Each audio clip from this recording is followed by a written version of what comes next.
Savez-vous qu'environ 55 000 visas américains sont donnés à plusieurs personnes partout dans le monde entier, et ça par le biais de la développerie? Dans cette vidéo, je vais parler un petit peu de la développerie, des questions qui reviennent le plus sur ma chaîne.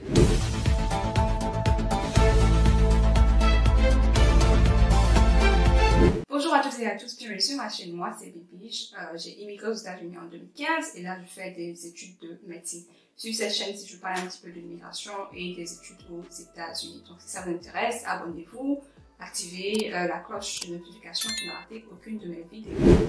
Alors, aujourd'hui, on va parler un petit peu des questions là, qui reviennent le plus sur l'immigration sur ma chaîne YouTube. Donc, on va parler un petit peu de ça. Je me suis dit, pourquoi pas faire une vidéo pour pouvoir donner une réponse à tout le monde, au lieu de le reprendre individuellement à chacun en bas des commentaires. Donc voilà un petit peu, donc je commence avec la première question qui revient. La première question pour l'entretien se déroule où exactement?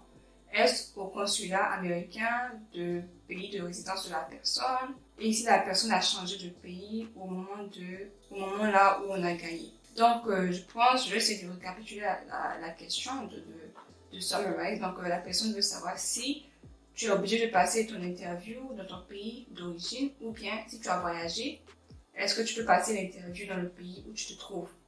Et pour répondre à ta question, il faut savoir que tu peux passer l'interview dans n'importe quel pays qui a une ambassade américaine ou qui a un consulat américain.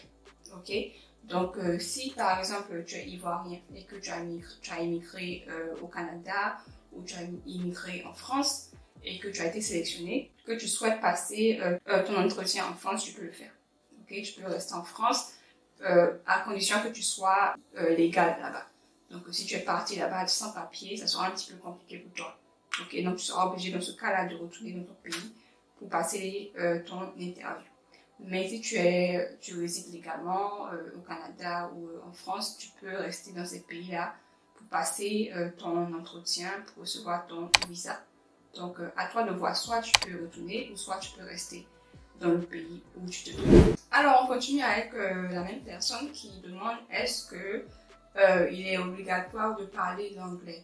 Pour les personnes qui parlent anglais, est-ce qu'ils vont perdre leur chance d'aller aux États-Unis à cause de l'entretien? Je pense que la personne veut dire pour les personnes qui ne parlent pas anglais. Il faut savoir que l'interview se fait dans la langue de ton pays.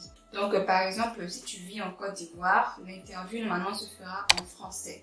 Parce que le français, c'est la langue officielle du pays.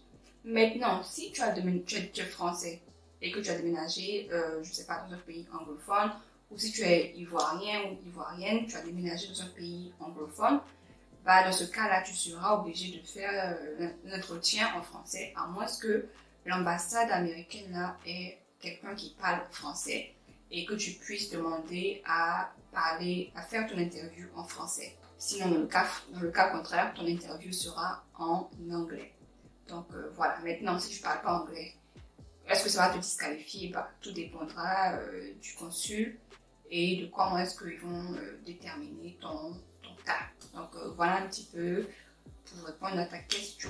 Une autre question, quelqu'un demande, j'ai joué dans mon pays, j'ai joué la développerie de mon pays, mais actuellement je suis dans un autre pays. Comment je vais faire pour informer le KCC que je veux faire mon interview dans mon pays d'origine? Ça rejoint la première question. Donc, quand tu vas, une fois sélectionné, quand tu vas remplir ta DS 260, on va te demander où est-ce que tu souhaites passer ton interview.